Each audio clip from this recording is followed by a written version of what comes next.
My name's Grant, I'm one of the directors of Prowater Plumbing. And my name's Jason, I'm the other director. We started the business in 2014 basically as a man in the van, just with the two of us. The thing that we think sets us aside from other plumbers is our level of service. From customer to customer, the service doesn't change.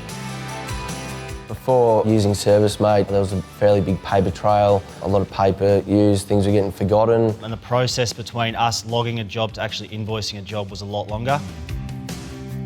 What brought about the change was we felt like we needed to put some systems in place, not just for us, but for all our technicians. As far as setting up ServiceM8, we looked at a few different programs that we thought would work to our business. What attracted us to ServiceM8 the most was probably how easy it was to set up. To be honest, it took us no more than 2 hours to set up with the templates that were there. Basically, all we had to do was transfer across our company information, pick the invoice, the quote we liked, and it was easy as that. And everyone sort of picked it up relatively quickly because it's a pretty easy program to use. So obviously this has helped with cash flow dramatically, which helps the business grow.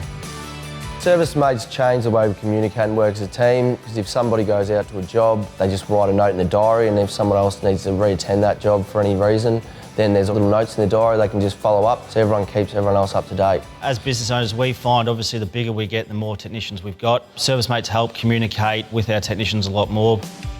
So with ServiceM8 and MYOB, it works well together. It's just one click of the button from ServiceM8 goes straight to MYOB, and it's really easy to use. As a business and business owners, it's changed our business, our lives dramatically.